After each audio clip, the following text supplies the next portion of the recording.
শুভ সকাল, জয় নিতাই। এটা হচ্ছে আমার আইসিডিএস সেন্টার। তোমরা দেখো আমার সেন্টার।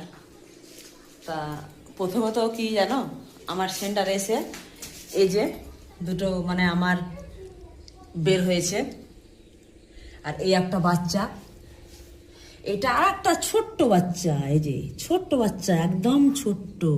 এই যে এত আনন্দ লাগছে না এই এই এই এই এই এই মাটাকে দেখে, এত আমার গর্ব যে আইসিডিএস সেন্টারে যেমন আমরা বাচ্চাদের পরিষেবা দেই, তেমনি একটা সেন্টারের মধ্যে একটা গাছ বের হয়েছে। তার মধ্যে এই আমার চাল ডাল, এই আমার চাল ডাল, সবজি, হলুদ, ডিম, এই তো জল, তো রান্না হচ্ছে, জল হচ্ছে।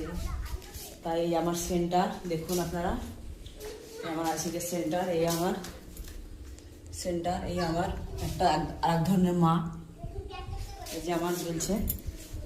কেমন লাগলো ভিডিওটা কমেন্ট করে জানাবেন। এটা লং করলাম কিন্তু। আইসিডিএস জিন্দাবাদ। বাচ্চাদের পরিষেবা দিই আমরা, আমাদের একটা গর্ব যে আমরা বাচ্চাদের পরিষেবা দিই সকালবেলা এসে। তা ভিডিওটা সবাই একটু কমেন্ট লাইক করে অবশ্যই জানাবেন। আমি একটা আইসিডিএসের কর্মী। ওকে, জয় হিন্দ।